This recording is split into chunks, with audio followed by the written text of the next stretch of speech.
I had the privilege recently of sitting down with law professor Bruce Pardy for a couple of hours earlier this summer to discuss issues of politics, morality, and the state, and I thoroughly enjoyed our conversation.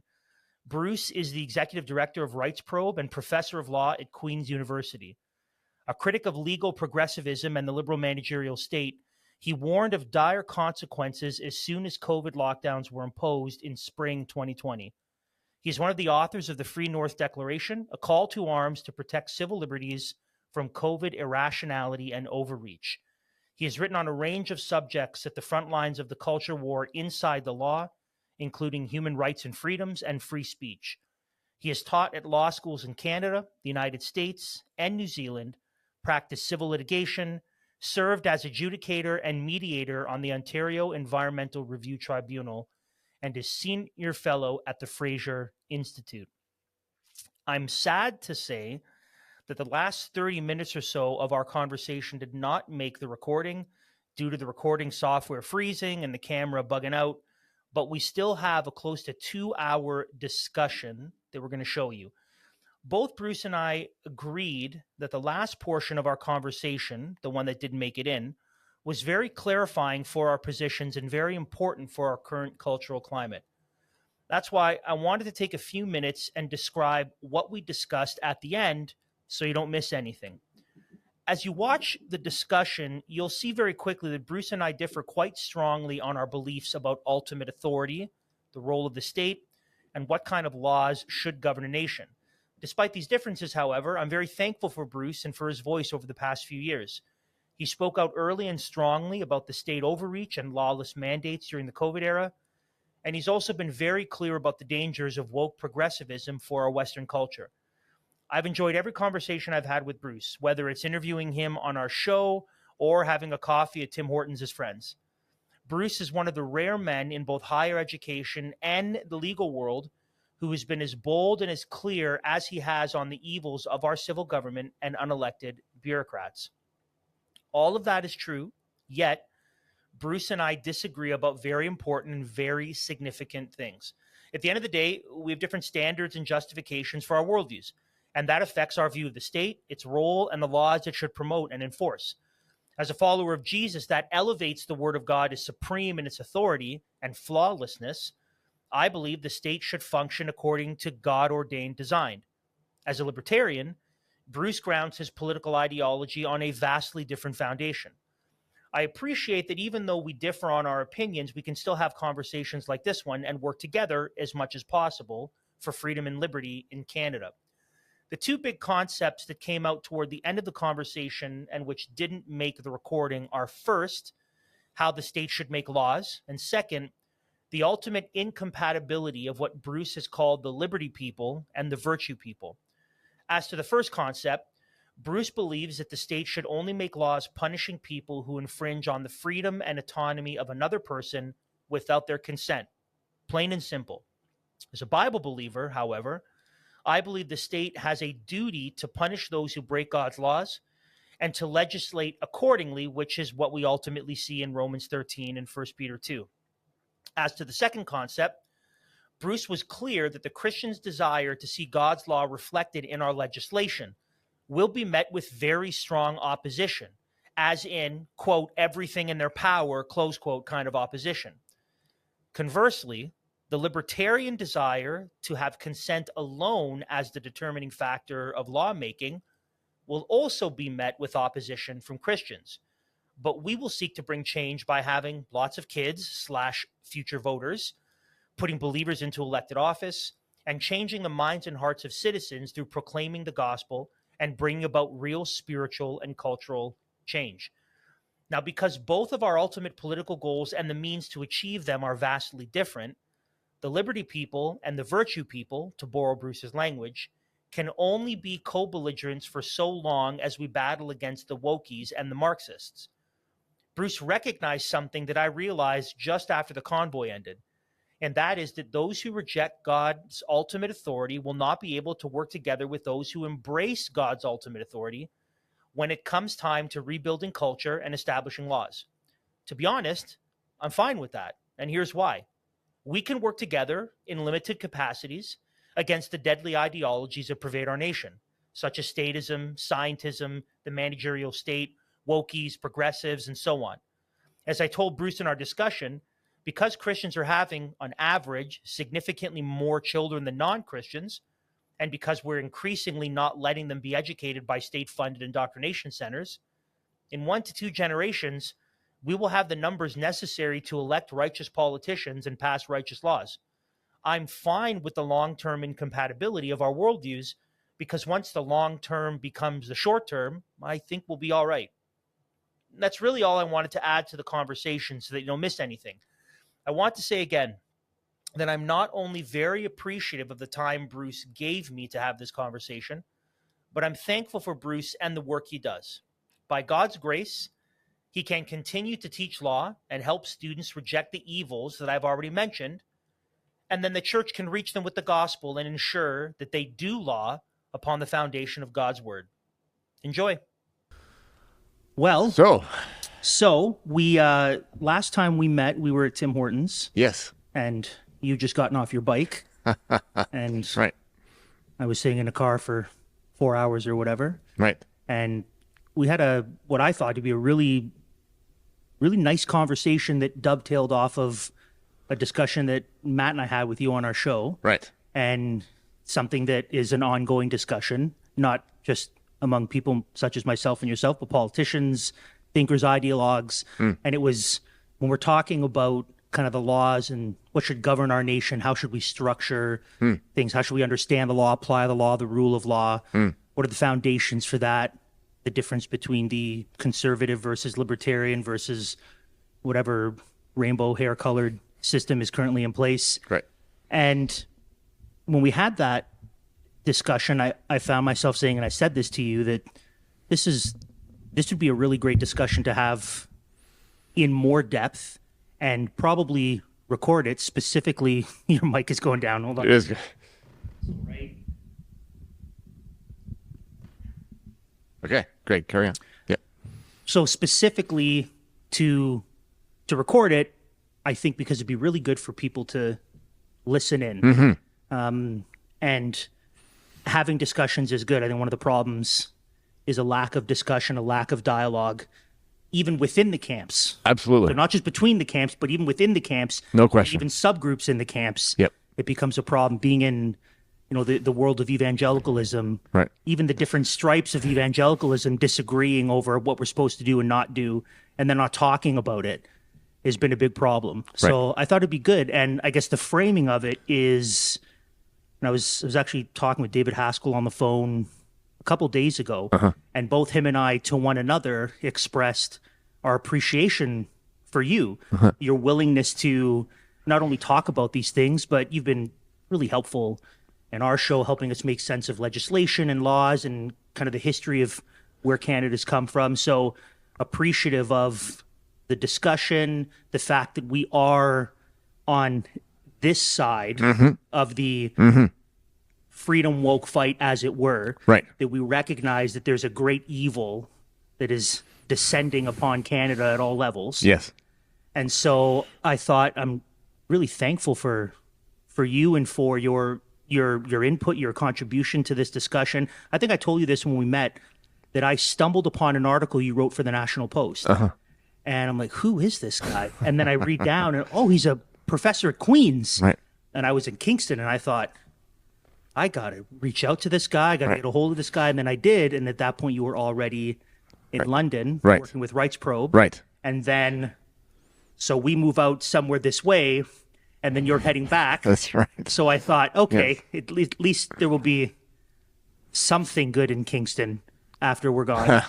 But I thought it'd be great to sit down and have this conversation, because once the year gets going, and then we're, formally 8 or 9 hours apart, it might be more difficult to do something like this. The timing's good. So great. I wanted to talk a little bit more about what we were discussing and really help to flesh out the thinking, the worldview, kind of the presuppositions underneath it, to help even people understand what's going on and how to approach it. Sure. So I recently reread over your article from the Brownstone Institute, the Freedom, Virtue, Friends and Enemies. And then I also recently re-listened to the discussion you had with Jordan Peterson.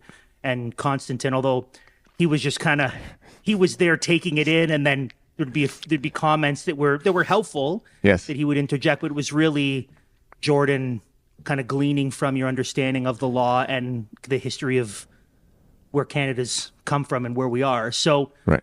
I guess really briefly, as you can, what would be the distinction as you see between the freedom people and the virtue people? And then what is the conflict as you see it, both between those two groups, but more broadly, those two groups against foes, so to speak? Right. So the so-called freedom people and virtue people are both together at this moment because they both oppose a common thing, which is the woke, progressive, illiberal, authoritarian regime that has now come has become ascendant in our political culture, and you could see it most explicitly during COVID. Yes. And so those two groups, the virtue people and the freedom people, so-called, are of a mind about the fact that the rules that are being pressed down upon us are wrong. But those two groups, and I've just used those labels and we can talk about what those labels mean perhaps, but those two groups are very different in the way that they approach the question of, what ought to be, right? Let's just start with the idea of freedom. Okay, so the freedom people, so-called, are the classical liberals or the libertarians who believe that the most important thing is to be free, and they don't believe that there shouldn't be a state at all, but that the role of the state is to protect their freedom. In other words, to enforce a minimalist kind of law that would prevent violence, would prevent violation of property rights, would protect free speech, all those kinds of things. And the virtue people, for their part, believe that the state should be used to enforce virtuous behavior as they conceive it. And so if you, for a moment, just did a thought experiment and said, let's just take the woke people out of it, the leftist, progressive, authoritarian folks, let's just pretend that they don't exist and that there are just these two groups in society. And, for a good while in the political realm, there were just these two groups. There was sort of a over time, an uneasy back and forth tension between the conservative, which are the virtue people, and the classical liberal, which are the freedom people. And it was never purely one way or the other, but those were the two groups sort of competing in the political sphere. Now they're both they've both lost for the time being, and they're together. But if there were just those two groups today, then they would be in conflict. Yes. Right? They'd be in conflict because the freedom people would say, as long as you just have this minimalist kind of proposition that we can't interfere with each other, then I can do whatever I want. I can interact with other people who consent with me to do whatever the two of us wish to do together in private. And the virtue people would say, no. We're going to have a set of rules that establish moral obligations. And even if you are carrying on in private, either on your own or with somebody else who consents, I'm sorry, there are certain things you just cannot do. And those two visions do not go together. Yeah. And there's a gradation even in the second view. Of course. Some people would say all morality, as they define it based on their moral system, must be legislated and enforced. Yes. And then there are others that would draw a line. So kind of what's known within at least Christian circles as kind of a theonomist position would be that we distinguish between crimes and sins. And some sins are crimes, like murder, but some sins are not crimes, like lust. Okay. So some virtue people would say, if you can prove that someone has sinned, then all the sins must be legislated, Right. all of them. Right. And then some virtue people say only the categories of sins that are defined also as crimes are the ones that you legislate, and that would be a smaller list. Right.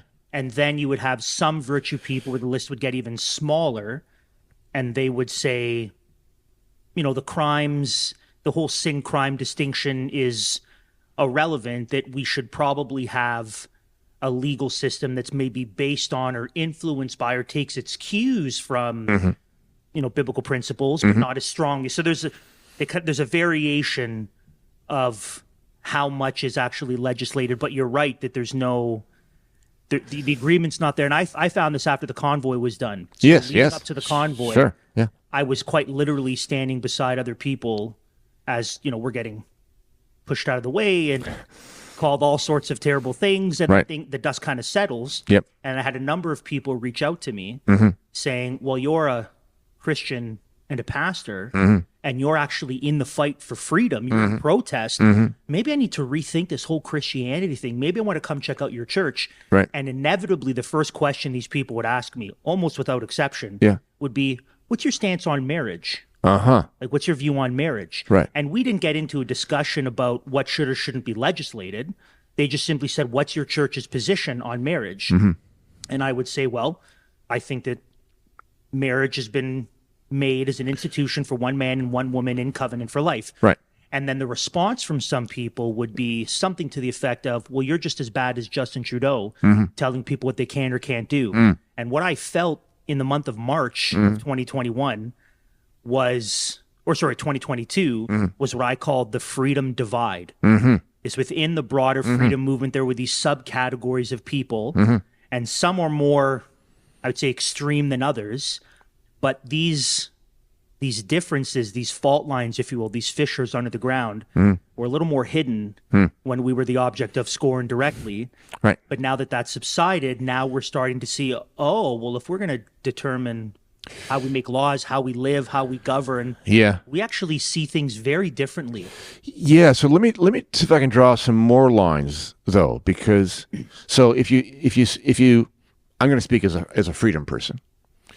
So that reaction that you had about marriage is not one that I would have. Right. Right. So if I asked you, what your attitude in your church was towards marriage, and you told me that it was a union between a man and a woman, my reaction to that would be cool. Yeah. I mean, because it's your church and it's your life and it's your congregation, and you can decide on the values that you wish to promote, because the church is a private organization. It's not legislated. It is the stance that you've decided to take. And as far as I'm concerned, as a freedom person, you have the freedom to do that. I mean, people are not obligated to belong to your church. If they belong and they hear what they don't want and they want to leave and they can, then everything is cool. The reaction that you got suggests that they think that churches should not be allowed to adopt their own values. But those two views are still different from the virtue people, or at least a vein of them. Yeah. Right? Because they would say, no. Marriage is only the union of a man and a woman, and nobody else out there is allowed to describe marriage in any other way but ours, and therefore we must legislate that to be the only way possible to have marriage. To a freedom person, that's not okay. Yeah, and I guess the point in bringing that up was if there's a difference, if we put things aside, or if during the intensity of it, all that kind of falls to the backside because we're dealing with the threat right in front of us. Sure. Then when that subsides, if you start to see even just these ideological differences coming up, then obviously the next question is, so then how do we move forward? Because whatever current system we have is not really working. Right. We all agree something is really broken. Agreed. Yeah. And so if in the little way we see that divide, and I guess for me, I saw, okay, this is going to work itself out, where these little fissures will become more pronounced as time goes on, especially where it appears we're in a time of reprieve for now. Absolutely. And as if I can put it this way, as a side starts to succeed, that's when the fissures appear. That's when the conflict within the side start to grow. And so, whether we succeed in this long term or not, this is a good conversation to have because we really need to, if I can put it this way, to make peace within this persuasion so that we can carry on all together and try to work together to produce the kind of country and world that we approve of. So perhaps it would be interesting if you described to me, if you had your way, what would the world look like? How would it be ordered? What would the legislation say? What kinds of things would I not be allowed to do even if I wanted to? Sure. So I would say that my answer would be something similar to maybe what we've seen in the past, or I would probably make the case that the kind of foundations that undergird both Canada, which is based in British common law, which has its ultimate beginning in something like the Magna Carta, reformational principles, or even the founders of the American Constitution. I think a lot of what drove their worldview, I would say, would be the sorts of things that would drive my worldview. So if I'll start at the very top, so God has created this world and this universe to function a certain way with certain laws and principles.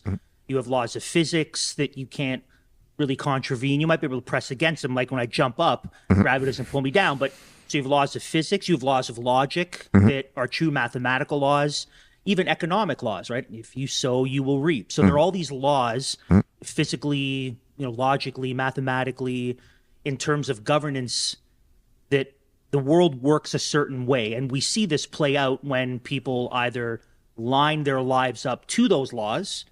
We tend to see historically a kind of flourishing and really a benefit and the most amount of freedom. So in the case of the family, for example, I would say, and I think that this would be borne out, that if you have a mom and dad in the home who don't leave and beat their kids, this will probably equal the best kind of life for the children. It would be best for them, and I think it'll be best as it works out broadly in the culture. Economic laws would be the same thing. If you spend more than you make, there's going to be a consequence to it. So if God's made the world to work a certain way, and then he's put certain institutions into place, like the state or the church or the family, these would all be institutions that he's created, that these institutions also have certain laws that are to govern them. Now, when I say laws, I'm distinguishing between, at least at this point, what is legislated by, the House and the Senate. So I'm talking about kind of laws that govern the way things are supposed to be according to how God has designed and commanded it to be. So you have these laws that govern, these prescriptions from God, and that the more a state, a family, or a church, or an individual, I think there's the reality of self-governance, the more that these different institutions or these different governments align themselves with the way God has designed them to be, that will equal the best outcome. It will equal the most freedom, prosperity, flourishing, blessing.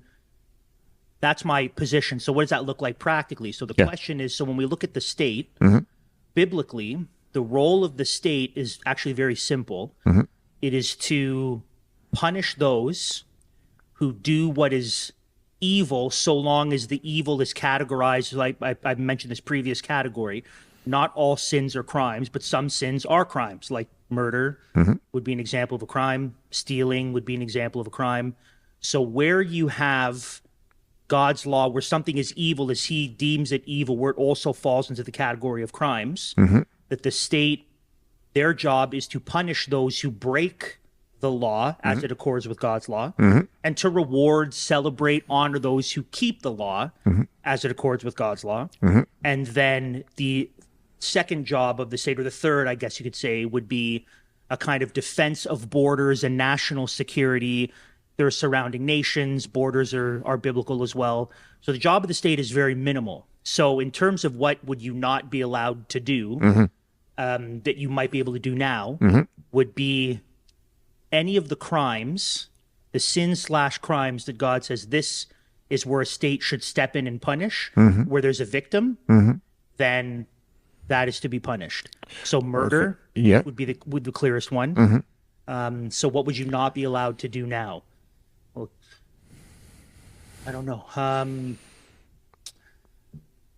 What is currently, I mean, you can do anything now, so. Obviously, this is very interesting. You say we can do anything now, but see, my perspective would be that that's a lot of things we can't do now. Right? Right? Sure, yeah. So here's the possibility. We should drill down here a little bit because it's possible. I think it's probably not likely, but it's possible that it just so happens that worldview that you've just described might happen to line up with the kinds of things that I think ought to be restricted. I think there's like a lot. I think there'd be a lot of overlap. Right? So you mentioned murder, you mentioned theft. Like, I agree with you that those two things ought to be unlawful for a different reason, because you're interfering with somebody else. It's somebody else's freedom. Somebody else has the freedom to live. You can't take their life away. They have property rights. You can't steal their car.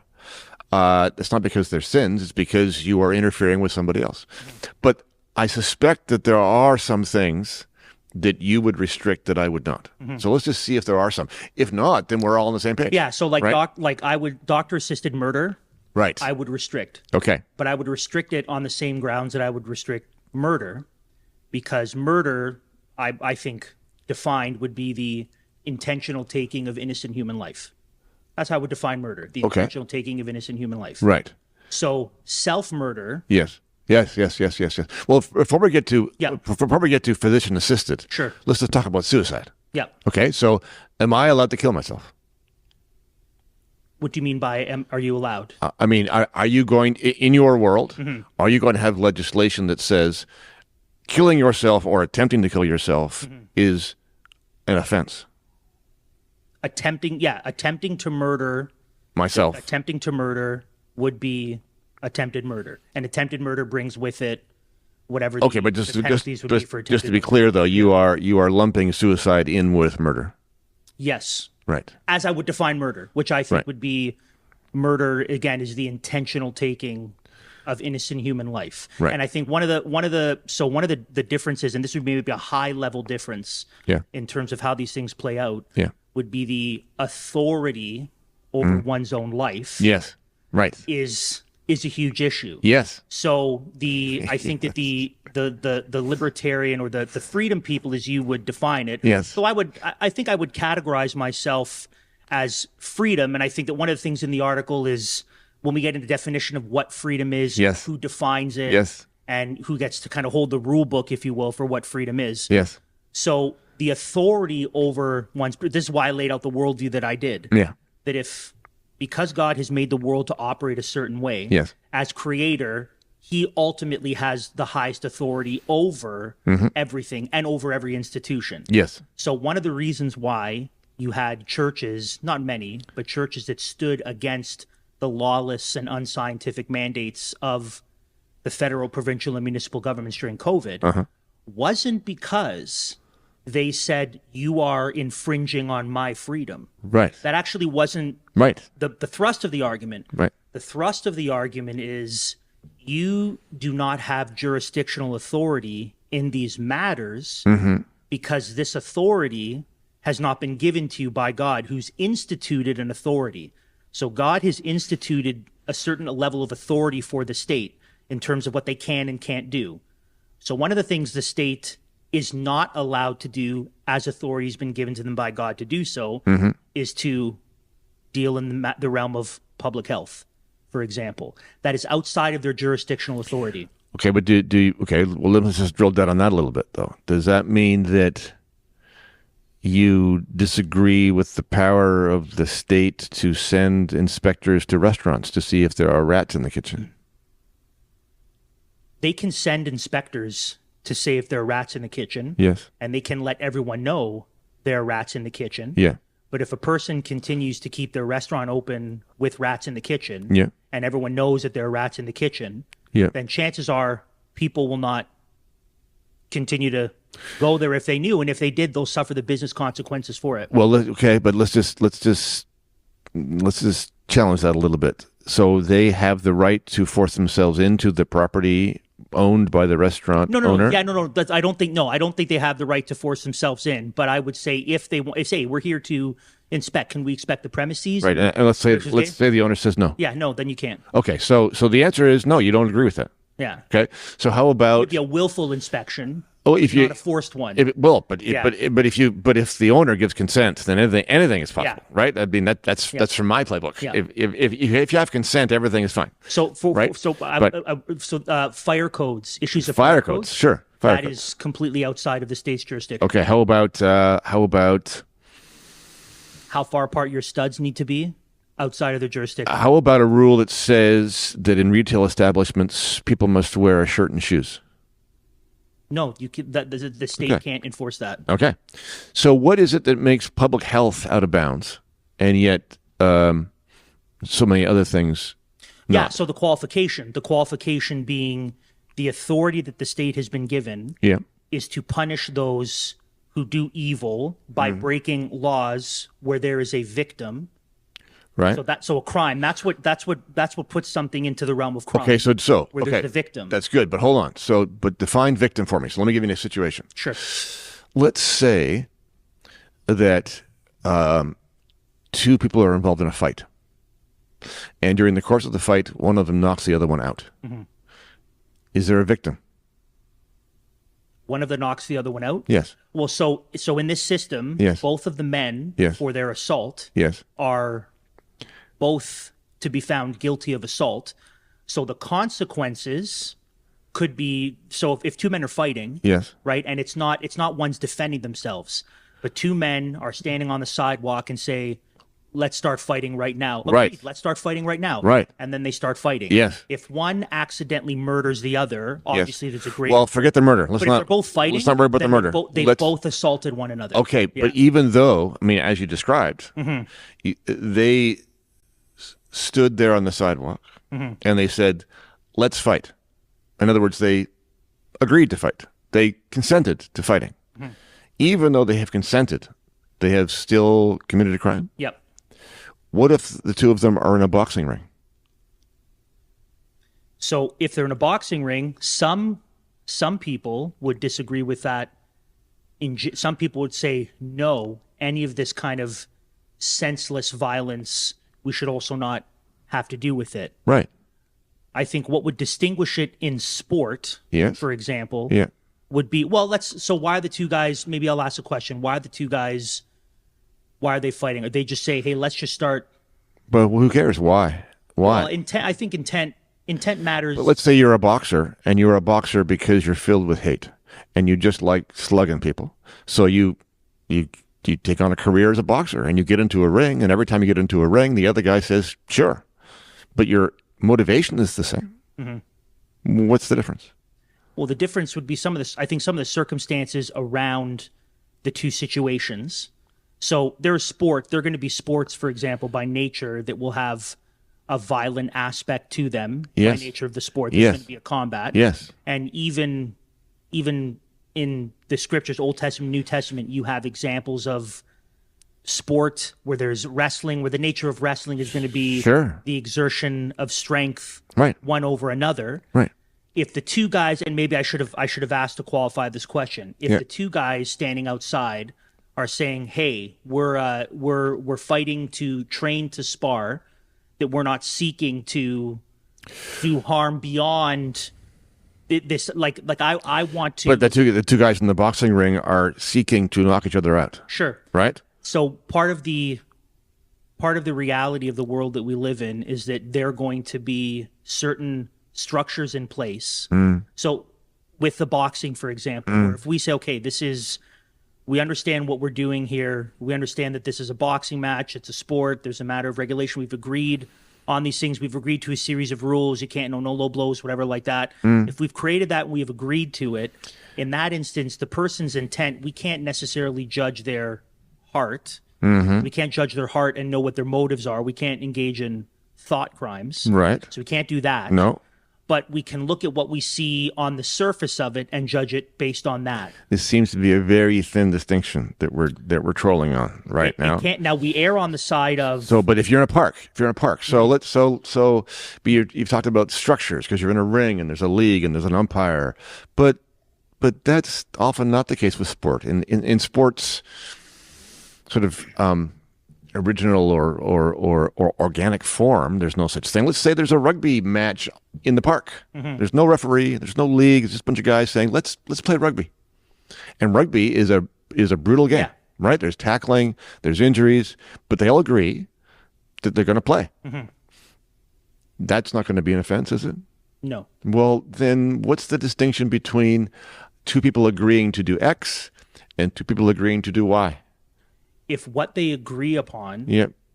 is something that is prohibited, or if what they agree upon... Yeah, but tackling somebody in the middle of the field is prohibited unless you consent. My point is this, that the rules that protect victims Mm-hmm. are rules that prohibit behavior against that person unless the person consents, is my point. If you have consent for the rugby, for the boxing, for the sex, for whatever it is, then there's no victim.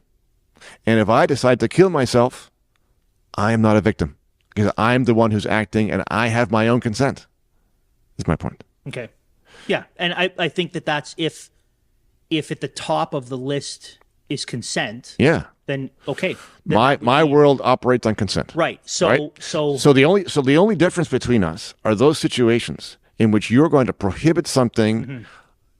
in a situation where there is consent upon all the parties involved. Yep. Whether it's suicide, whether it's prostitution, Yep. whether it's pornography, all those things, if you have actual consent, then in my world, you can do whatever you want because you're not imposing upon anybody. so the question then is, the question underneath that Yeah. would be, because yes, I agree Okay. that the difference would be a matter of, is consent enough Mm-hmm.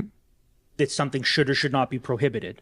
Right. And I think the question underneath that would be one of authority, like I've mentioned, that who is it ultimately Mm-hmm. that has supreme authority over one's life? Is thinking as well. Yeah. Who has supreme authority over one's life and actions? Right. That who has the authority to say this is or is not allowed? Yes. So that would be another Yes. area of difference. Okay, but I want to make sure I understand that though. So that presumes though that people do not have the authority to consent on their own behalf unless, I'm not sure what the unless is. So it's not that they don't have the authority to consent. They do have the authority, or they have the ability to consent. Yes. But the question is, even if they consent to said activity, Yes. is there still a prohibition against it? Yes. Because ultimately, Yes. the authority to determine Yes. what they can or can't do, Yes. or what ventures into the realm of the line between sins and crimes, Yes. if they get to define that, Yes. or whoever the body gets to define it, that's the question: is who holds the rule book? Okay, so back to the question though. So what am I not allowed to consent to? That should be legislated against. Yes. Yeah. Okay.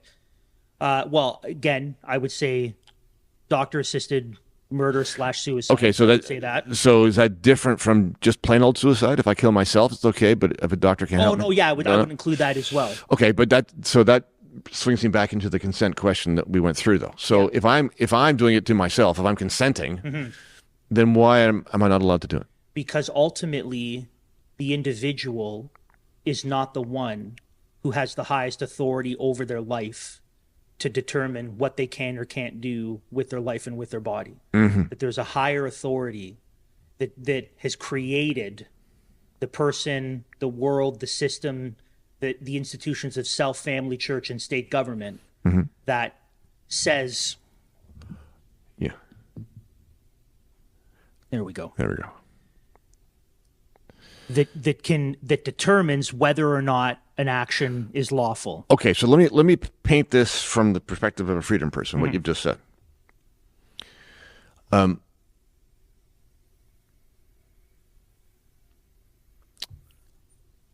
What that means is that you would like to use the authority of the state. And I know you're attributing it to God. But the force is being imposed by the state. And so what I think you wish to do is to use that authority of the state to define and to determine what other people are allowed and not allowed to do. The explanation that you give is God, but the tool is the state. Mm-hmm. And the problem is that not everybody agrees Mm-hmm. about what God's law is. And so if you are determined to take your interpretation of that and put it into legislation, then that is simply an insistence that your view of God's law is the one that shall prevail. And that, in my view, and David and I spoke about this too, that makes the virtue people the violent people, because that's what legislation is. Mm-hmm. It is state violence to impose a code. Yeah. So the Bible in Romans 13 says that the state has been given the sword. Yes. To execute justice. Right. And that looks like punishing the one who breaks the law. Sure. Rewarding the one who, right. which is unavoidable in any system. Well, the sure, reality of yes. the state wielding the sword. It's the paradox of law in this sense. For a freedom person, here's the paradox. In order to have freedom that is protected by the state, the sword has to have a sword mm-hmm. with which to beat back the violations of freedom imposed by some people upon others. Mm-hmm. Okay, that's fine. But the irony is this, that the freedom people are insisting upon the freedom of the virtue people mm-hmm. to live as they wish. And so people come into your congregation, into your church, and they hear you say religion is between marriage is between a man and a woman. And some freedom people might not agree with that idea, but it doesn't matter to them because they're not about to impose their views about what's right and wrong upon your church. Mm-hmm. So in a regime run by freedom people, your church can believe anything it wants and proselytize any way it wants and to set any kind of rules it wants for its own congregation. But if the virtue people were in charge, then there are a lot of things that the freedom people might believe in that they would not be allowed to do. Mm-hmm. And so from the point of view of freedom people, mm-hmm. the virtue people are tyrants. And so I can understand that perspective. Yeah. That the virtue people are tyrants. And I would qualify it, and maybe yourself, or I'm sure others might think, well, Andrew, that's a convenient way to offload some responsibility. Sure. Which, I mean, I'll receive that, except for the fact that God does exist and he has created the world to work a certain way. So right. whatever, you can get mad at gravity all you want, but gravity's gravity. You can't call gravity a tyrant for holding you to the ground. It holds you there because that's how the world works. Sure, but you don't need legislation to impose gravity. No. This is a distinction, right? There are some things out there in the world that you experience because you're alive, mm-hmm. and gravity is one of them, right? And the source of gravity, we can talk about that and agree or disagree about it, but it exists, and you can't get free of it, no matter what you do. You can't legislate it away, and you don't need to legislate it for it to be imposed, mm-hmm. right? There are lots of other things that are not that way. Yeah. Right. So the question then, I guess some of the questions underneath would be a question like, what is the role of the state? Yes. Who gets to determine the role of the state? Absolutely. So let me. Right. I'll kind of. So I'm the Christian nationalist boogeyman, but as I define it, so I think Christian nationalism can be wielded as a weapon. Mm-hmm. But when I say Christian nationalist, I simply mean mm-hmm. that I think our system of laws and governance should be based upon biblical foundations. Right. So what do you say to those people who don't believe in the Bible? I would say to them that whenever you have a nation or a culture mm-hmm. that is built upon biblical principles, mm-hmm. well, sorry, before that, let's rewind. What would I say to the person that doesn't believe? I would say to them, whether or not you believe in biblical principles, mm-hmm. you're free to believe or not believe. Mm-hmm. But they're not. They're not. They're free. Sorry, they're free at least to say, I don't think that God exists. Sure. You can say God doesn't exist. Okay. That's fine. But he does exist. Sure. Well, okay, sure. Sure. I mean, so he does. And but here's the thing, though. See, I might agree with you about that, but my agreement with you doesn't make me right or you right. In other words, you still have to confront the problem that people in society are going to disagree about fundamental things. And as soon as we cross the threshold of insisting that what we believe is the truth, and listen, I am not criticizing in any way the conviction that what you're saying is true. I respect that conviction. But having a conviction is not a sufficient justification for imposing that conviction upon other people. Because everybody else could do the same thing. That is what the woke is doing. The woke have a conviction that certain things are right. Like vaccines for COVID, like non-gender pronouns. I mean, some of them are absolutely, positively, 100% sure that that is the right thing to do, and therefore you will do it. And our objection is, well, my objection is, you can't decide that for me. That's not up to you. It's up to me. And so I would say the same thing to you. That's not up to you. It's up to you to decide what your own convictions are, and I leave that to you. But you can't turn around and then impose those convictions on me because I'm an equal person to you.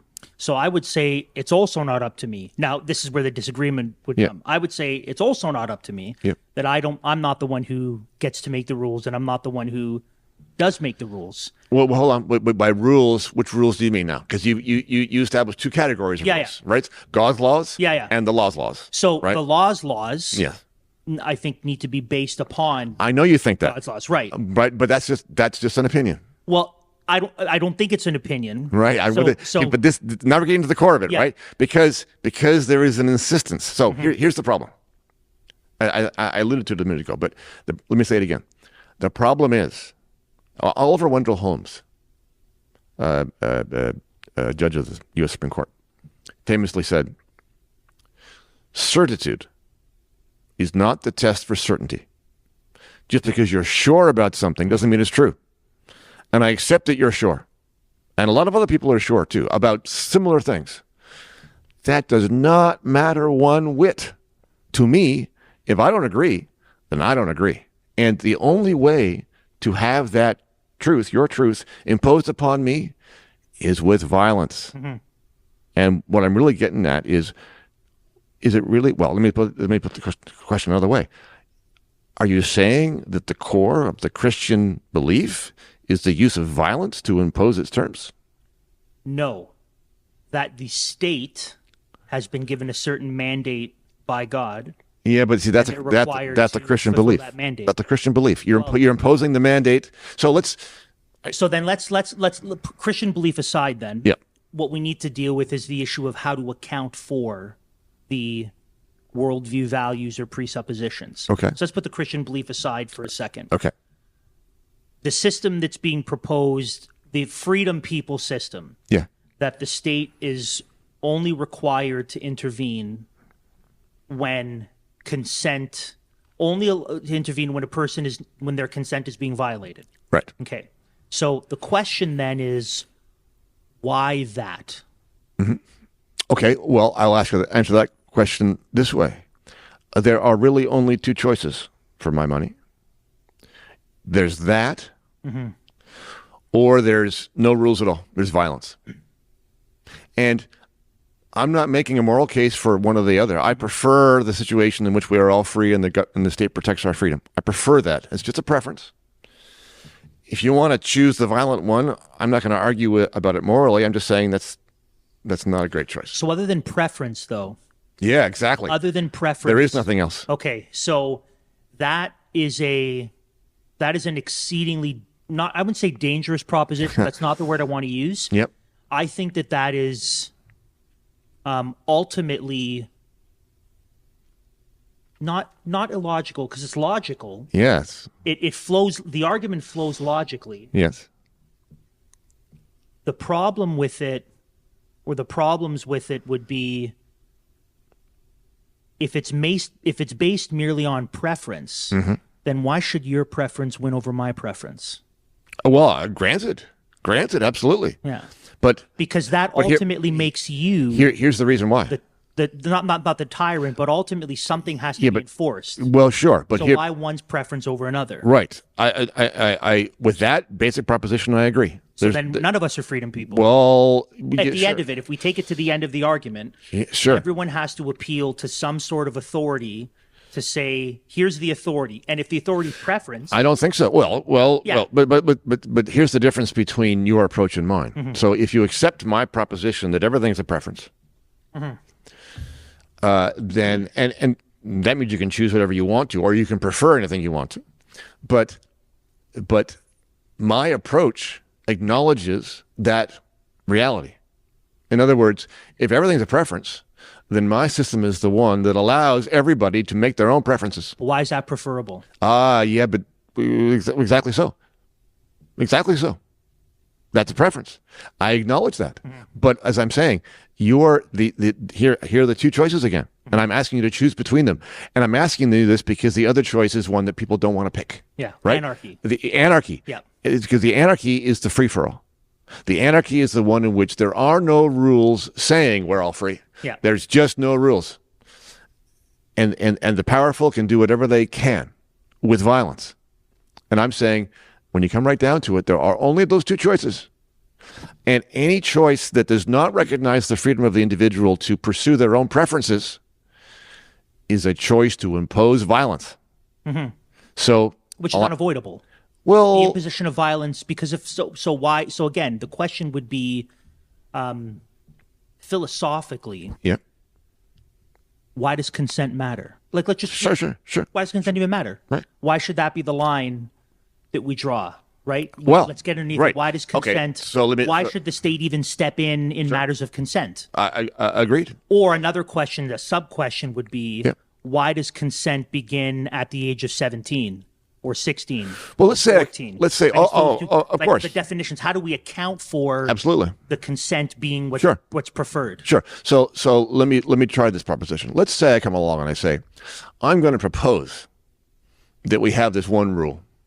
And of course, the one rule has all other kinds of corollaries and consequences. If I say, people are not allowed to impose force against you, then all of those rules that we talked about, murder and theft and assault and so on, are unlawful because of the basic proposition. Mm-hmm. Okay. But I come along and say this, and I say to you or anybody, I say, do you agree? Do you want a world in which violence is prohibited or not? What's your preference? Okay. Those people who agree say, that's my preference too. I want to have a world in which we have this principle. I mean, that's fine because they've all agreed to it. There are going to be some people who say, no, that's not my preference. I want a world in which anything goes. Mm-hmm. There's a free-for-all, and might is right. Okay, so to those people I say, okay, all right. Well, here's how it's going to work then. We're going to have a state, because we already have a state, and that state is going to use its force to impose this principle that I described. And you just told me that you believe that might is right. Well, I have a state that has might, and they are opposing that rule with their might. You can fight it if you can. If you can't, then you lose. According to your own rules, your own preference was might is right. I have a state. The state is might, therefore the might is right. So therefore my rule, my one principle that says you can't impose force upon other people is agreed to by the people who want it, and agreed to in a very strange opposite way by all those people who say no, because then I have free reign to impose the state's might on those people and enforce the rule. There is nobody. Well, what if those people in that second category say something like, my might? They want to hedge their bets. But you see, when you say my might, you are saying might. You can't split hairs that way. Why not? Well, Why can't they? Well, because if you are stating your preference for your own might, there is no reason on earth why anybody should go along with that preference and use their own might against you. Why not? Because they can. No, but if the person says, we consent, this large group of the population says that our consent is that the individual without legislative power has the freedom to impose their might on others. Yes. But the idea of the ideas of laws or a legislative system being imposed upon us, we reject that. We don't like that. We don't like that premise. But the situation that I described, here's the thing that distinguishes my sequence that I just described to you to any other, including the one you just described. My question: do you prefer a world in which force is prohibited or not? Whether you say yes or whether you say no, you have universal agreement to the idea of the state imposing that rule with force, because one group has said yes and one group has said might is right. In any other situation like the one you described, you do not have universal agreement, and those people who do not agree have no reason to go along, because you're inviting a might is right situation. So then it's the universal agreement of the people that ultimately determines the system. I'm describing a situation where I have a plan, and my plan was to impose this rule. If you're in a might is right situation, then anything goes. Anything goes. If you're in a might is right situation, you cannot say, well, this kind of might is okay and this kind of might is not okay, because you're going to have fights about it. If you want a world that's peaceful, and that's a preference too, maybe people don't want that. But if that's what you want, then for my money, the only way to achieve that, is with the principle that I'm describing. So would that also apply to, because I think it was in the interview with Jordan Peterson where you talked about threats. Yes. Where no actual violence has been done. Yes. Should threats be where force hasn't been exhibited? The threat of imminent violence, for my money, is the use of violence, because you are compelling behavior on the basis of the violence that is to come. But not the violence that actually did happen, though. So if I walk up to you on the sidewalk and I say, give me your wallet, or I'll stab you with the knife I have in my pocket, that's violence. Well, not in the traditional definition of violence. Not in the doing of it, but in the issuing of the threat, in order to compel you to give me your wallet. I mean, you are being coerced to behave in a way that you wouldn't ordinarily behave because of the promise of the violence. That is using force to create your behavior.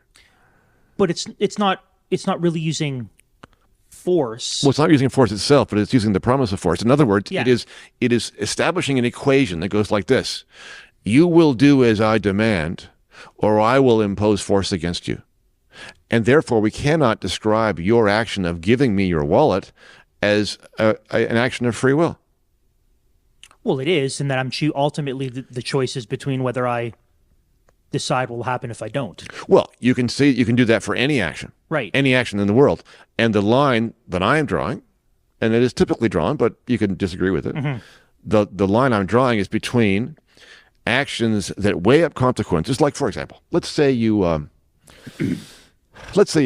have no job, you're hard up, you have no education, you have no skills, and you go to get a job, and the job that you find is a terrible job. It's a job you don't want to do. You're cleaning washrooms or sweeping floors. You don't want to do it. And you say, well, I'm being compelled to do this job. I don't want to do it. My employer is coercing me into doing this job. Well, the answer to that is no. Your employer is not coercing you, because you came to the employer asking for a job. You have no other choices, but the employer is not going to beat you if you don't do the job. If you don't want it, you can just walk away. That's being free. Even though your choices are terrible, that's being free. But if the employer said, and you'll take this job, and if you walk away, I'll send my thugs after you to beat you up. Okay, now you're being coerced. That's coercion. That's the definition of coercion. But at present, the person has not had their autonomy violated. The violence hasn't happened yet. But if you show up to work every day to do this terrible job, solely on the basis that the employer has said, we are going to beat you to death if you don't do this, then you are not deciding of your own free will to do the job. So then where the state steps in this system would be not only when a person has their actual freedoms violated, but when the threat of violating freedoms Well, present? when Like, what the if it's threat, if you don't give me your wallet, I'm going to drain your bank account. I'm going to hack into your bank account. well, see, Now that's well, not assault, but that's theft. sure. Well, we I'm can, going to. well, I mean, there might be a good argument for that. Let me see if I can make it. So, if the proposition is that you can't use violence, so let me step back a bit. Sometimes people ask, well, but if I take your bike, that's not violent. I mean, the bike's over there, you're over here. I didn't impose any violence upon you. I just took your bike. Well, no, it's the same thing. I mean, if we have a proposition that you're not allowed to use violence and you can't take stuff that other people own, and why is that? Well, because if I had the bike in my hands, as I am allowed to do because it's my bike, in order for you to get the bike, you have to yank it out of my hands. That's violence. And so we can also say that if you have a contract to buy the bike, then that is the reason you can take the bike. And if you break the contract, so let's say I go to you, you have an old bike and I want to buy it. You say $200 for the bike and I agree. And I say, I'll take the bike now and I'll come back tomorrow and I'll pay you the $200. So I take the bike. And I've taken the bike pursuant to the contract, which means that you've given consent. So when I take the bike pursuant to our contract, that's not violence. It's not theft. But next day, I see you in the street and say, oh, by the way, I'm not going to pay you. Okay? I've breached the contract. Now we can say, oh, well, actually, the consent that you gave for me to take the bike is now vitiated. It's gone because it was given on the basis of the deal that we made, and I've broken the deal. So therefore, I've stolen the bike, and I've broken the principle that there's going to be no force because I've taken the bike with force. Okay? Even though there's no actual force that we could see. If you looked at all the actions, there was no beating, there was no violence. But threats are the same kind of thing. You are violating the idea of consent. So, but could it be threats for anything? So, let's use the bike analogy. Right. If you don't give me, Yes. if you don't give me your wallet, I'm going to steal your bike. Right. So that's where I was going. So that's the basis on which to make this argument. That if I threaten to drain your bank account, as you said, or to steal your bike, or in some other way to destroy your property. So let's say I come and say, if you don't do X tomorrow, I'm going to blow up your house. Yeah, that's the threat of force. Sure. But it doesn't seem to be consistent though. And by that, I mean, let's assume I make the threat to blow up your house. Yeah. And then you don't do what I asked you to do. Yes. And then I was bluffing. Right? Oh yeah, sure. I was bluffing. Sure. Or I changed my mind. I'm like, you know what? Actually not a good idea. Right. So there we go. So if the only prerequisite for the state intervening Yes. is when a person's autonomy is violated, Yes. right? Then until the autonomy has been violated, the threat of it is still abstract in that the person might not necessarily, if we could guarantee the person was going to go through with it, but if the person was lying, let's say they were actually lying, Sure. then isn't that kind of pre-crime-ish? Like, it seems like we have two categories now, where on the one, it's actual imposition of a person's autonomy and freedom by actually imposing force, not the threat of, but the actual imposition of force, so that where there's no consent. Sure. But that's a different category than threats. Oh, I agree that it's guarantee. So that would mean that that would be one other job of perhaps the state, the real actual threat, and then the force of or the threat of force, the real force and the threat of the force, which they may or may not act on. You could make this case. Sure. I'm open to it. I'm inclined not to think so, but and one reason for that is that you're describing it, and not unreasonably, as two different categories of things. Fair enough. But when we talk about the use of force, people think of things that are, really violent, like people beating each other up or shooting them, and so, or blowing houses up. Okay, but there's also a degree of well, I don't want to call it gray because there's definitely a line. But so if someone comes up to you and puts their hand on your shoulder, usually that's going to be okay because that's the nature of interactions. Let's say you're, at a restaurant, a friend comes up to you, to your chair, and puts their hand. I mean, no problem. Why? Because you've impliedly consented to that, even though you didn't know that they were there. But if you're in a crowded place and you say to somebody, "Please don't touch me," and they touch you anyway, well, that's violence. That because they touched you without consent. Yep. Right? So I wouldn't call that violence in that normal sense, but it is violence for the purpose of our principle. And so when you are threatening violence, I'm inclined to lump that in with the use of violence to get your way. I mean, but you can argue the rivers. Well, I think it is at the very least it would be a different category in terms of actual and potential. Let's say actual and potential. That we have to distinguish between the two. The core of both, though, is common in the sense that what we're ultimately trying to prevent is coercion, right? You're trying to prevent some people from making other people do things they don't want to do. And so if we regard threats of force in that way, we could do, let's imagine a social experiment.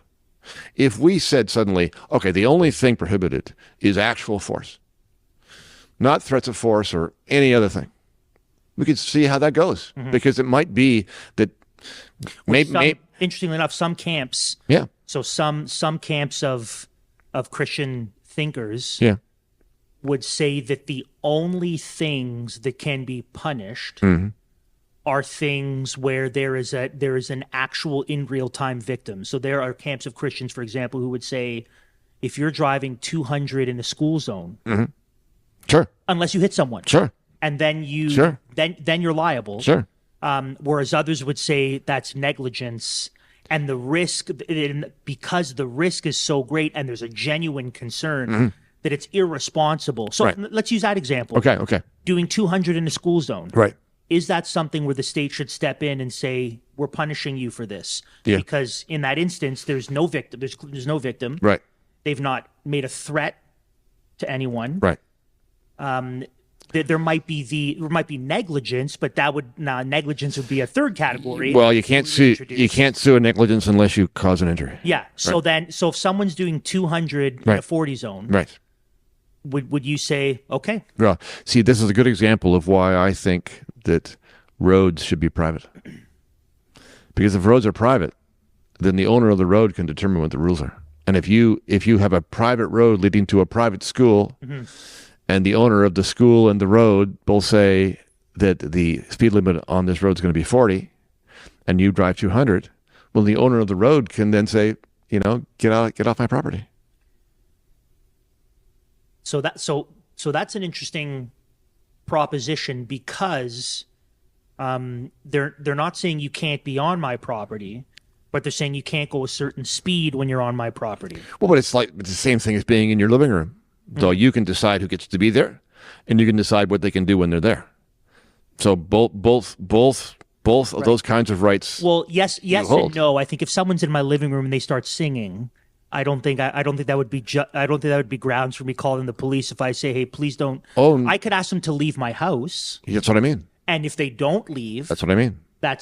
And you can do that for any reason you want. If they start singing and you don't like it, you can ask them first to stop singing. Yes. And then when they won't, you can say, well, please stop or leave. And then if they won't leave, then the private road is 40 and some guy just burns through it doing 200 without an opportunity to be told not to. Well, but hold on. But they know beforehand that's already the rule's been established. That constitutes a trespass. Okay. Right. So then when you say roads private, do you mean like all roads, main roads, highways, all roads, everything? Everything. I don't think we should have public institutions. I think we should have a very small state that's enforcing one rule and one rule only. I agree with that. Yeah. I think that so when I think about where the civil government has all of its little tentacles, I would agree that healthcare, media, economics, academia, get out. Yeah. The only time the state is allowed to step in is where an actual crime has been committed in those spheres. Or if someone in the world of economy, if someone clearly defrauds someone or steals from someone in the business realm, right? Sure. So the same thing with the family. I think that there's jurisdiction of the family. Yeah, but you see, okay, but my problem with that is that you are being very absolute, and I like it. in terms of getting the state out of situations, not giving the state the ability to make judgments about how people have behaved, because the whole thing is private. Except you're tacking on exceptions. So the roads are private. Where they have been given jurisdiction. But hold on. The roads are private, but marriage is not private. Come on, marriage is a deal between two people. How can that not be a private transaction? Because marriage as an institution, what marriage is. Yeah. So my position would be that marriage is an institution with a historically understood definition. So I'm very big on not handing over the dictionary. Yeah, but this is very to others. But in the case of marriage, I would say that marriage understood historically. Yes. If someone wants to call it a civil union, then pursue a civil union. If you want to go to the justice of the peace, pursue your civil union. But the idea of marriage as an institution would be something that is, again, back to the question of authority. Yeah. It's something created and defined purposefully with an intent by God to function a certain way. So outside of that, it's not marriage. So can I shift tracks just a little bit and ask you a couple of questions from a Christian perspective? Sure. Right? Because I haven't been proceeding from that perspective up until now. So, and I'm not a scholar of the Bible or anything of that nature, but it strikes me as a strange. Let me just ask the question. God rules. God rules always, everywhere. Now, why does he need the state? Why does he need the state? Why does he need the state to do the ruling that he's already doing? So God has instituted the state in order to govern the affairs of people who exist in cities and provinces and countries, that you have that God through humans. Yes. Right. So God, the way that God has chosen to operate is not through someone breaks a law, he strikes them with lightning. The way that God has chosen to operate through human beings is through institutions. But this strikes me as quite different than the arguments that Jesus made. Jesus did not have a state to impose his ideas. He didn't seek one. He didn't seek to impose his ideas with force. He didn't say, you must do this. He said, consider this. When he interacted with the prostitute, he didn't say, you should be thrown in jail. He said, I forgive your sins, and sent her away. Well, but he did make a claim that the stoning of that woman would be appropriate if a sinless person were to present themselves. There's a part of a proposition where Jesus was clear that there is that the death penalty for adultery in Old Testament Israel. Yes. That there's a penalty for adultery. So Jesus didn't say there's no penalty. So first of all, I don't think that's actually in the Gospel of John. I think there's an issue to be made about manuscript evidence. But aside, let's assume that John actually wrote John 7:53 to 8:10, which is the story of the woman caught in adultery. Yes. When Jesus says, "Let he who is without sin cast the first stone," yes, Jesus is not saying that the death penalty is not appropriate. Okay. He's saying, execute her. Right. As an individual. Yes. If you're sinless. So that for the individual, but I don't advocate for vigilante justice. I hear you. Yeah. I hear you. But what you've just said, to be fair, is an interpretation. Going back to an earlier point that I made, which is pretending to apply God's law to all of us is actually applying an interpretation of the words that we've been given so that we understand God's law. And different people have come to different understandings, different interpretations of what those stories mean. And the point that I was making was it's not tenable for someone's interpretation to be adopted by everybody by force and everybody else's interpretation to be rejected. That's just not That's just not on. Well, but at the end of the day, though, Bruce, to be honest, someone will have the interpretation or the application of some worldview or some principle Yes. that will be enforced upon people. Well, but not in the world that I described. Well, it's preference. You said it's a matter It's of a preference. So that's what I mean. So the case would be if ultimately, and this is really underneath, it's the consent, the authority, really underneath all of it. Yes. Is the accounting for Yes. how it is that we justify this law, this position, this worldview, this scenario that you've set up. Yes. So if it ultimately boils down to preference, let's say, Yes. that here's the preference, Yes. then the question that I would ask would be, so account for the preference philosophically, Yeah. account for it evidentially, like why would it be that said preference, for example, would be most supreme if, let's say, the rejection of, let's say, a biblical worldview, Yes. or let's say the rejection of Right. God creating people, Yep. ultimately, if the belief would be something, and we actually haven't had this discussion, which I would love, not behind microphones, to sit at some point Right. before you head back to Kingston to talk about this, because I would love to hear more about the Bruce. Then I won't share this with anyone, but if the belief is that human beings Yes. are the end or the present byproduct of billions of years of natural selection and genetic mutation, leaving the favorable ones, that we've seen in evolution, not just in our bodies, but even in the way we gather together in communities, even moral evolution, right? This is Sam Harris's argument that the evolution, the morals, so if all of this is a process of a purely naturalistic or materialistic process. Yeah, no, I don't agree with that. I Right. certainly do not agree with Sam Harris. Okay, that's good. Yeah, I knew I liked you. Yeah. But even if we hold to some sort of spiritual reality, whatever that might be, Right. some abstract, it's spiritual in some sense. Sure. Even still, Yes. we would have to account for why we do what we do. And if the answer is here's said preference, or here's a scenario I'm laying out, Yep. and ultimately it's because I think it's to be most preferred, right? It'll yield the greatest amount of freedom. Let's say it'll ultimately yield the greatest freedom by saying if you use force, force is used. Otherwise, don't use force. Yep. It'll yield the greatest freedom, and freedom is most preferred, and therefore that's my preference. Why should I or anyone trust that preference or say that's the right way to go? That is the answer, the solution.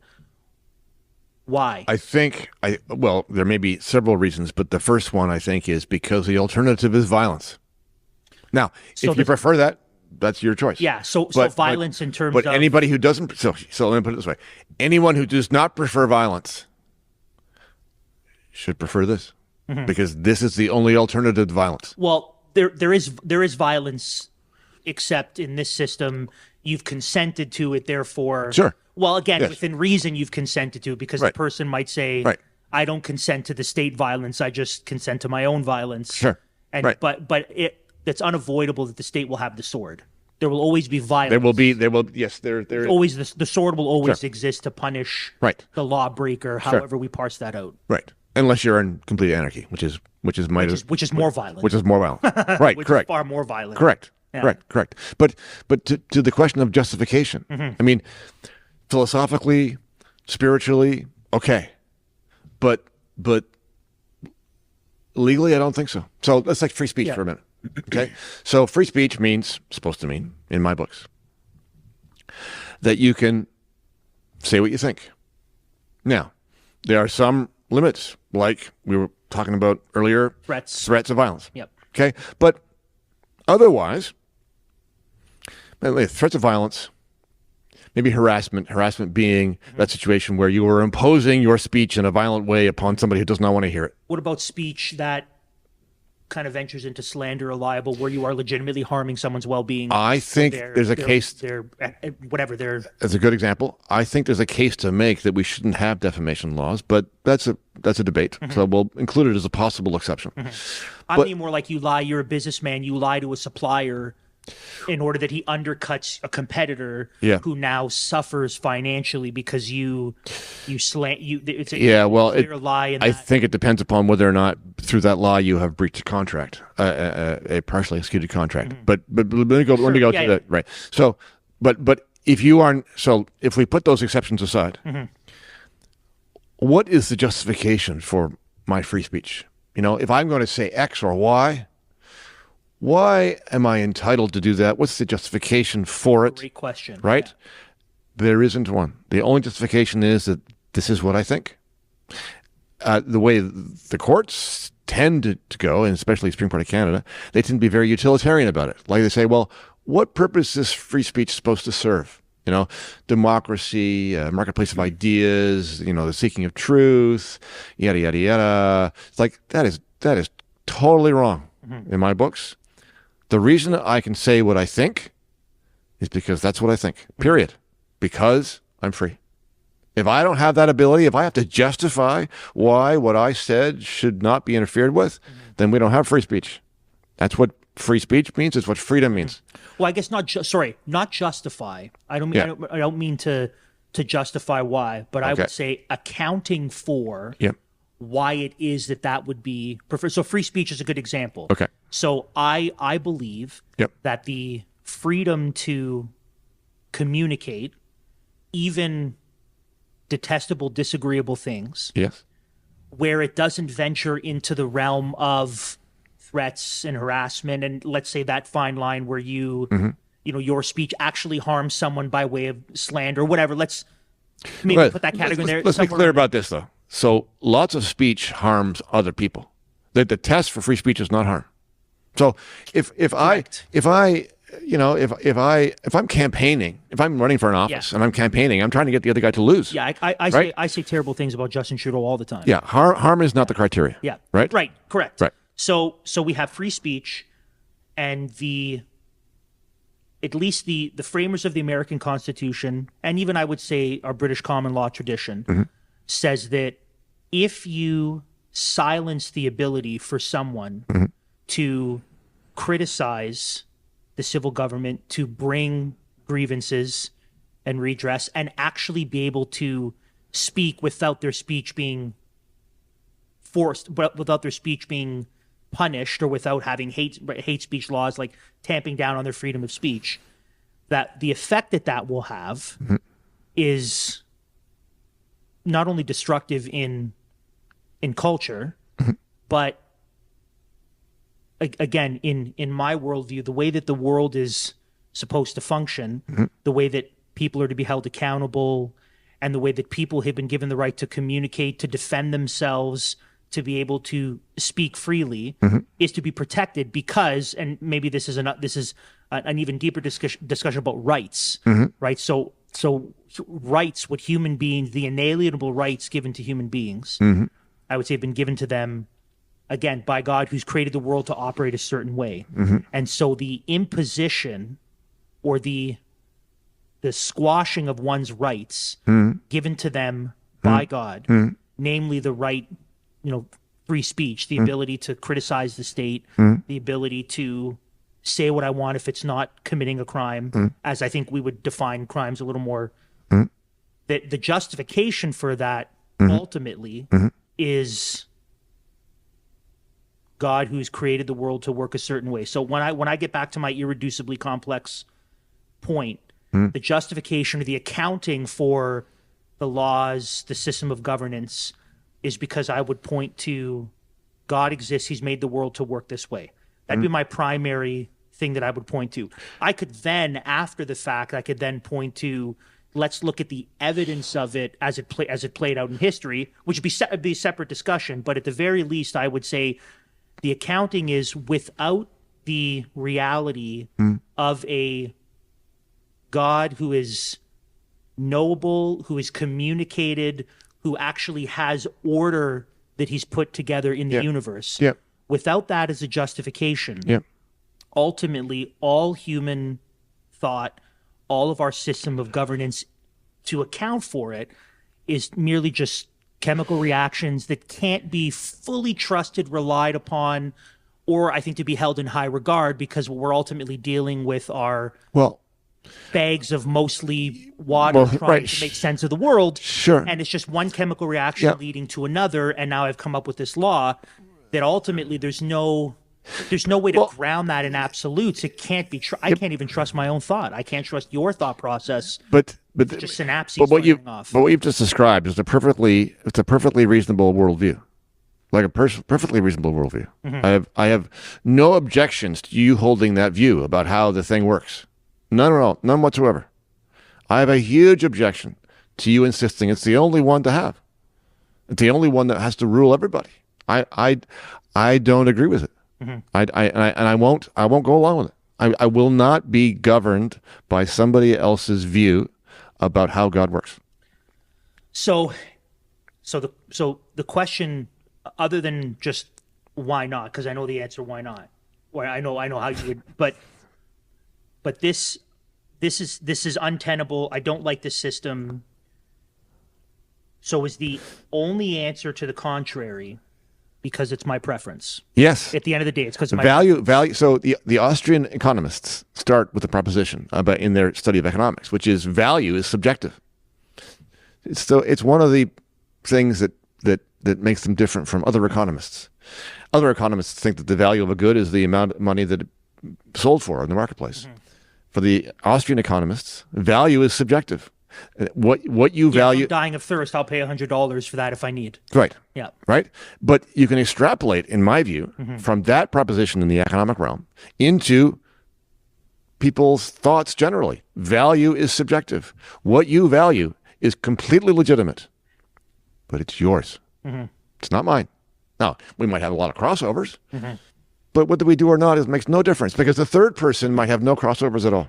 And all I'm saying is you cannot start with that proposition and say, yeah, but the world works this way, and therefore we're going to do it that way.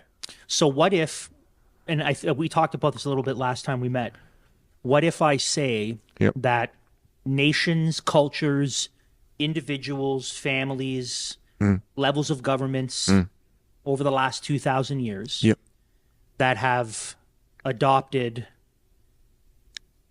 this worldview and that have imposed laws and had a state structured around this kind of worldview, and the world. Let me specify the worldview. I would specify it. So I would look historically at something like the Glorious Revolution and the Magna Carta. I would look at reformational principles, specifically Calvin and even Luther, when they're looking at the understanding of the state, the role of the state, the function of the human being.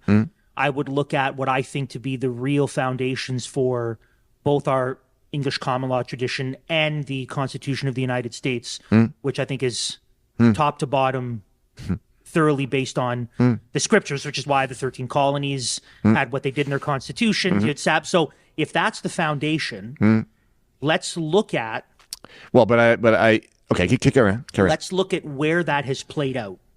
Let's look at countries, let's look at families where that worldview has been able to play out. And I would distinguish this from, let's say, the Roman Catholic, Holy Roman Empire, which doesn't yield the same results.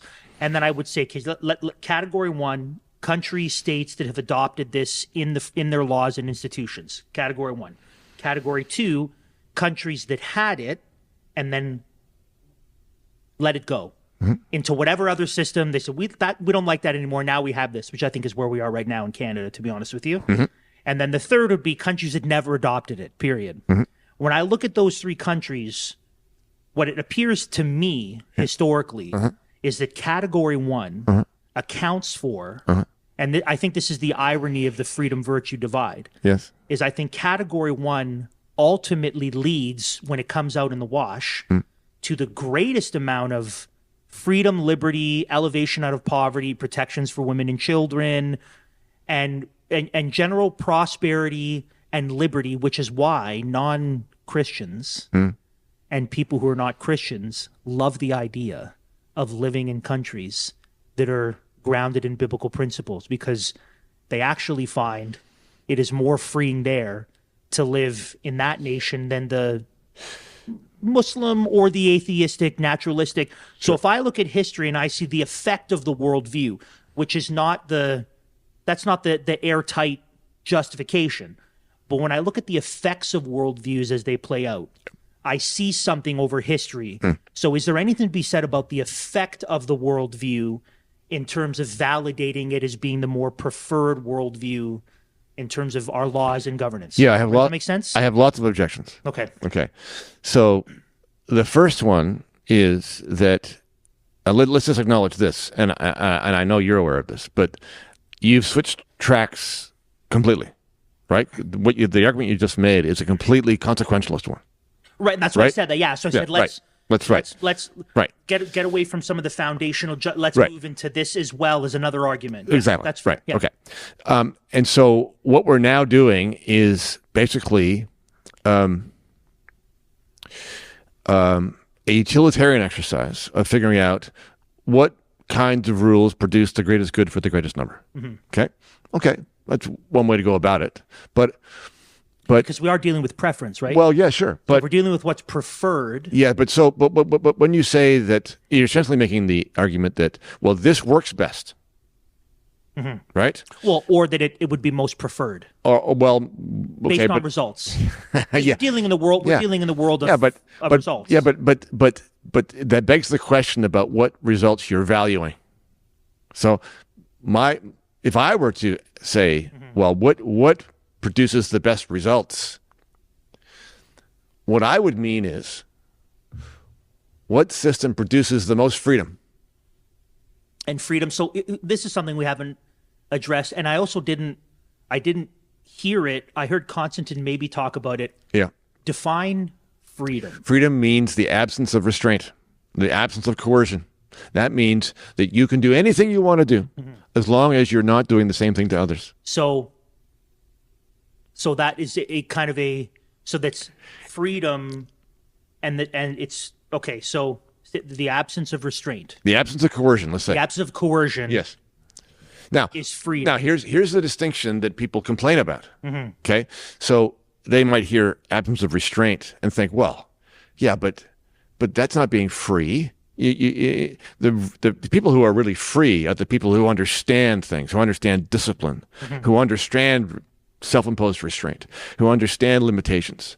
They are free to live in the world more than other people because they understand how the world works, et cetera, et cetera, et cetera. These are the two conflicting conceptions of freedom between the freedom people and the virtue people, and that's because they're talking about two completely different things. The virtue people, when they say to be free, you must understand God. You must understand what it means to be good. You must understand what it means to be virtuous, and you must live your life in accordance with those values. That means you are working towards being free. Okay, fine. I'm not talking about that. I'm not talking about that at all. I'm talking only about the degree to which other people can impose themselves upon you. So then that definition, other people imposing themselves upon you, what about internal forces of imposition, conscious or subconscious? Yeah, but you live in the world, and we all have influence over each other. We do from person to person. We do from our culture. We do from our upbringing. We do from our genes. We do from our education. We do from our wealth or lack thereof. We all have an infinite number of influences upon us. So what? I'm talking about, again, the situation where someone comes up to you and says, give me your wallet or I'll stab you through the heart. Or the state says, you can't say that. Those two things are coercion. Everything else is being alive. Okay? So I'm not suggesting in any way that anybody has a pure core of motivation that's not influenced by something. That's not what I mean by freedom. I mean you're not being made by the law, by the police, or by the bully across the street. That's all. So then freedom, because freedom as a word is usually, like, what would be the opposite of freedom? Coercion. If you're being thrown in jail because of what you said, you're being coerced. So, but that I don't think that would be. Would that be the opposite of freedom, or would that be the imposing on one's freedom? Like this may be a matter of semantics. When I think free, yes, right. If you are usually the opposite of freedom, yes, is slavery, or the opposite of freedom would be bound, right? Because coercion. Again, when we're dealing with coercion, we may not be dealing with a literal physical force. But slavery is a form of coercion. Right. Right. But kind of in terms of definitions, if freedom is not just not to be imposed, say freedom is the ability for me to do whatever I want as long as I'm not imposing and one isn't imposing on me. Correct. Would that be a more fleshed out definition? yes, so except it's not that just for someone. Except that it does not imply that you should be able to do anything you want to do, in the sense that you might not have resources to do them. Mm-hmm. Like, so if I'm on the road and I'm driving in my car all day and I want to stay at a really nice 4-star hotel for the night, I don't have the money. Okay, and I have to settle for some roadside motel. Mm-hmm. Okay, I'm still free. I'm free to do whatever I want. Mm-hmm. The fact that I don't have the money for my choice there's an issue of capability or capability is not part. It's not. That's not part of it. So freedom is the it's a lack of coercion. Yeah, the lack of coercion, but also not just the lack of someone imposing on me. Yeah. But also for me then to be able to operate in this big sandbox to do whatever I would want to do, so long as the ability's there, because I'm not free to just fly and flap my arms. Well, right, and you're not free to fly unless you can afford to buy a ticket. Right. So it's to operate as I want. Yes. So long as I'm not imposing on someone. Yep. And then to operate as I want, so long as someone isn't imposing upon me. Correct. Now, as a definition, or as a way of defining freedom, that definition, as you kind of laid it out, lights went out. Oh, there we go. That kind of definition, as you've laid it out, yes, is that, where would we, how do I say this? Like if I were to look up Merriam-Webster or Oxford, would that be the definition of freedom, or is that a legal definition of freedom? Like that. Well, I am defining it legally. That's what I mean, right? So this is one of the differences between the virtue people definition and the freedom people definition. Mm-hmm. The virtue people definition is not a legal definition. It's a philosophical, spiritual, religious definition. How do I become a free individual? I'm not talking about that. Well, I would say in spiritual freedom, but I think legally, the virtue people would also offer a definition of freedom. Well, they might, wouldn't be that. But I think, and I don't want to put words in their mouths, but I suspect that some of them might say, look, in order to reach that kind of freedom, the law needs to discipline you to stay on the straight and narrow so that you can achieve that kind of freedom. I'm totally opposed to that idea. I'm totally opposed to it because for this reason. So the use of the term virtue people is a kind of ironic thing for me, because I don't think that this perspective leads to virtue at all. Mm-hmm.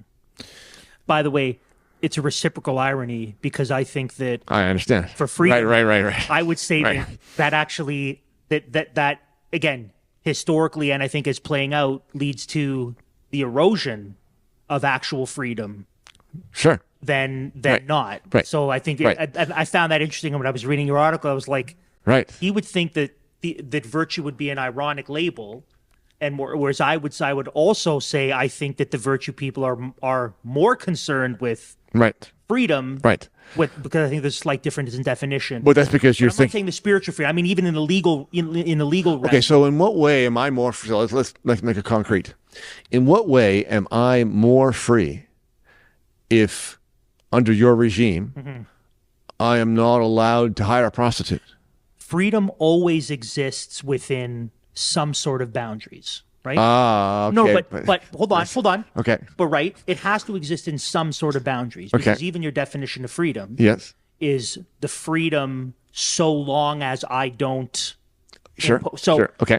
The reality of freedom within boundaries is unavoidable. Okay. Right? Do we agree? And there will always be some bounds. Otherwise, there's anarchy. But I would say the irony of anarchy is that's also bounded in that to say there are no rules is a rule. So I think that boundaries are unavoidable. Okay. Right? Even if you say there are no rules, that is the rule that there are no rules. Okay. So even anarchy has boundaries. Okay. Because if someone says this is anarchy, we have, well, but I'm not sure I agree with that about anarchy, because anarchy is not a state that everybody agrees to have. It just is. And when you're in it, it means there are no rules. And right. That's not. But that's the govern. That's the one governing rule. But that's not because I declare it as a rule. Sure. But philosophically, there's an unspoken rule. We call it a vacuum. It's not an unspoken rule. Right. It's a vacuum. But everyone would say, if you ask someone, what are the rules? What are the rules for living here? They would say what? Well, that's like having that's like okay. They would say there are no rules. That's like calling zero a number. Okay, zero's a number, but it's the absence of a number of things. Yeah. So philosophically, there's still something that governs. Okay, back to the prostitute. So there's always going to be structure. There's going to be boundaries around however freedom is defined, right? Okay. There'll always be some sort of boundary around freedom where it's not just do whatever you want, period. Okay. So if there are going to be boundaries around freedom, the question, and this is the disagreement between the freedom people and the virtue people, is who gets to mark the boundaries. Okay. So the freedom person says, my preference. Okay. Ultimate, if we're boiling all the way down. Sure. Okay. My preference gets to define the boundary. Well, no, that's not the That's not the boundary of my freedom. That's the boundary of my behavior. I will behave in the way I prefer. But as far as my freedom, in terms of this system, of when I asked you, it ultimately went down to that this system is ultimately my preference. Okay. So if we boil it down, then it's the preference. I'm still waiting to hear how my restriction on being able to hire a prostitute is more freedom and not less. Sure. So if freedom always has boundaries to it, then it's a matter of who gets to define what the boundaries are. Okay. And if you define what the boundaries are, you ultimately get to define activity within those boundaries. Okay. Right? Because that's your property, right? Sure. So in the same way that the person who owns the private road who says to the person, you can't do 200 here, is not imposing on their freedom because their freedom is limited by that. Right. God, right, who gets to define the boundaries. In terms of even laws we need to make, it doesn't make us less free. I'm not less free because I don't get to do 200 on a person's private road. Oh, actually, you are. That's the definition of rights. But you've said that. No, if you're in a situation in which freedom is maximized, if you like to put it that way, that means you are able to own property. And part of what comes along with owning property is to be able to determine what happens on the property. But hold on. But this is an important thing. You referred to rights earlier. So let's just define what a legal right is. A legal right is the ability to limit the civil liberties of other people with the help of the state. If you own property, then let's be frank. If you own property, then you are able to limit the civil liberties of other people with respect to their use of that property. No question. And that does not mean, as you have been alluding to, that does not mean that everybody's freedom is absolute. Not true. Because they're limited by the rights of other people. So I'm not ducking that. Absolutely. No question about it. But the fact that if you own property, you are able to limit the civil rights of other people, the fact that you have the freedom to move freely without being coerced is limiting the freedom of the mugger down the street to take you out. That's what I'm talking about, freedom. That's why I defined it as the absence of coercion. It means that you are free to acquire property too, if you want to and if you are able to. Okay? We're all operating in this environment in which we are all free to do these things, and other people are not able to coerce us in the exercise of those rights. Just after the fact, if we've broken a law, though. If we violate that principle, So no one's free to stop me from doing 200 in a school zone. no, they are if they own the road, because their property rights are limiting your civil liberties. So my freedoms, but do I have the liberty? Do I actually have the liberty to do 200 No, on someone's road? no, then- if they say no, So then if I do 200 on someone's private road yes, and I'm stopped or arrested, yes. has my freedom been Yes, yes, it has, but not through coercion. Well, so I should be careful here. I'm defining freedom as the absence of coercion. You are being coerced in a sense by the state, and the coercion that we are allowing it to impose is the coercion to prevent you from violating the freedom of the people. So here's the equation. If I own a road, then I have the property rights over the road. Therefore, I can define, by definition, what happens on the road. If someone violates those expectations and travels 200 miles an hour, then they are violating my freedom.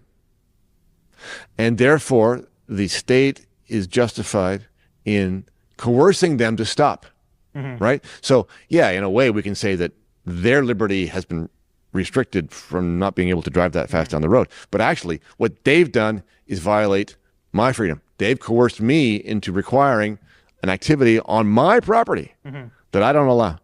That's a violation of my rights. So in my worldview, Yeah.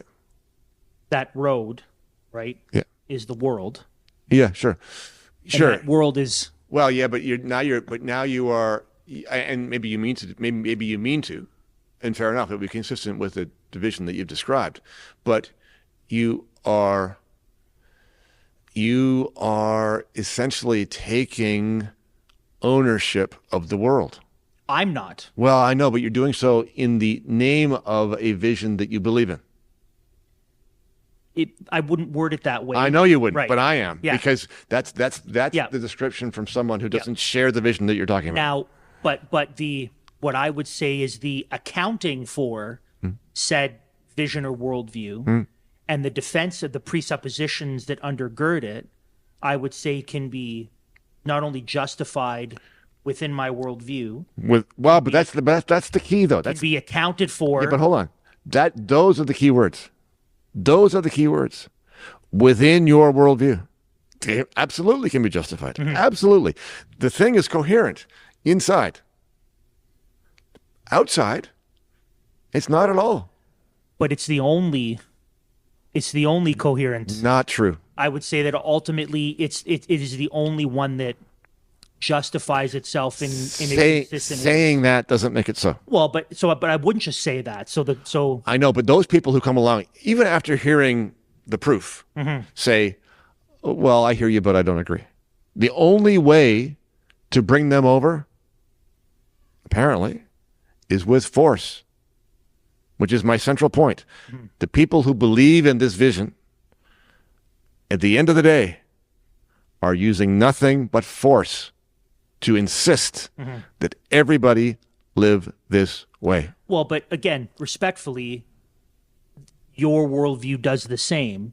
You would just say it does it in a more preferred way because ultimately, Sure. So that's unavoidable. Well, what I'm preventing you from doing, if I can put it this way, the only thing that I'm preventing you from doing is coercing other people.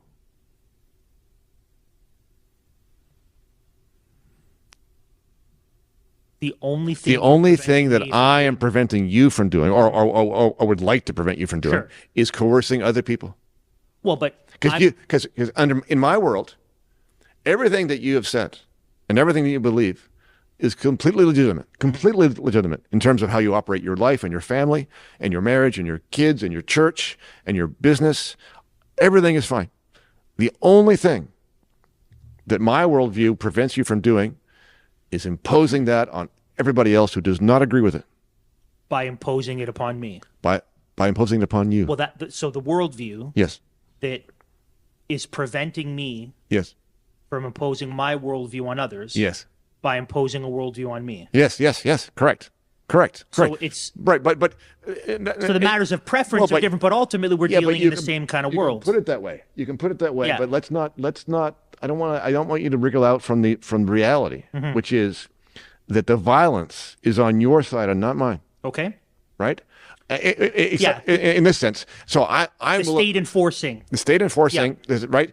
You want to use state force to make sure that I don't hire a prostitute in my home who has come and freely consented to the transaction, right? You have said you two people alone are not allowed to do that. And to make sure you don't, we're going to use force. And that's all there is to it. I don't care what your justifications are. I don't care what the philosophy is.